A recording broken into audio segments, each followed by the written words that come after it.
Imūnsistēma ir kā milzīga fabrika, kura visu prot darīt un visu izdara ekscelenti ar vienu noteikumu. Šajā fabrikā strādā augsti kvalificēti darbinieki. Lai nodrošinātu šos dabīgos procesus, mums ir jādod organismam viņa paša izdomātas, viņam saprotamas lietas.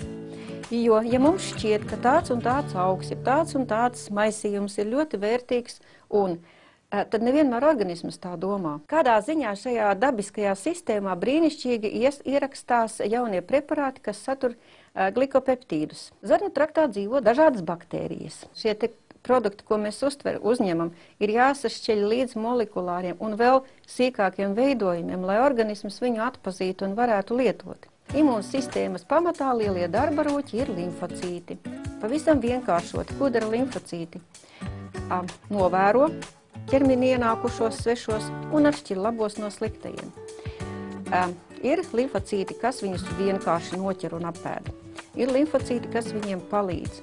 Un ir limfocīti, kas nodod tālāk ziņu uz imunitāti par to, kādas antivielas ir jāražo. Gudri vīri izpētījuši, ka limfocītiem vislabāk, lai viņi labi strādātu, ir vajadzīgi glikopeptīdi. Lūk, tad ir izveidot šāds medikaments, kas mums iedod tīrā veidā šos glikopeptīdus, jo, protams, mēs varam dzert dažādus baktērijas saturošus dzērienus. Mēs varam visādā veidā veicināt mikrofloras attīstību zarnu traktā pareizās. Tas viss netiek atcelts no dienas kārtības.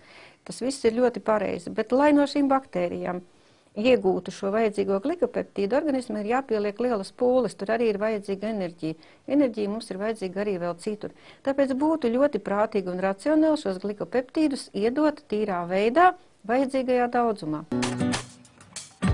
Es esmu viena no pirmajiem doktoriem Latvijā, kas ikdienas praksē šos medikamentus lietoju gandrīz pusgadu. Primāri es centos šo preparātu lietot tajos gadījumos, kad it kā būtu jāraksta antibiotiķis, bet man ļoti negribās rakstīt antibiotiķi. Ņemot vērā šo manu nostāju, es tieši arī meklēju preparātu, kas varētu sākotnēji aizstāt agresīvu palīdzību organismam ar atbalstošu palīdzību.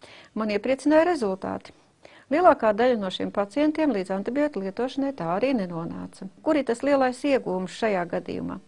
Ja mēs izārstējam slimību ar antibiotiķiem, imunitāte no tā neiegūst neko, jo viņi par to arī neko nezina. Mēs esam mākslīgi novākuši interventu, un imūnsistēmai par to nav nekādas nojausmas, kas tur ir noticis. Ja cilvēks šo slimību pārslimo pats saviem spēkiem, tātad šie limfocīti aiznes informāciju uz imunitāti. Un imunitāte jau pēc gatavas receptes zina, kas tas tāds bija un kādas antivielas jāražo, lai pret viņu aizsargātos.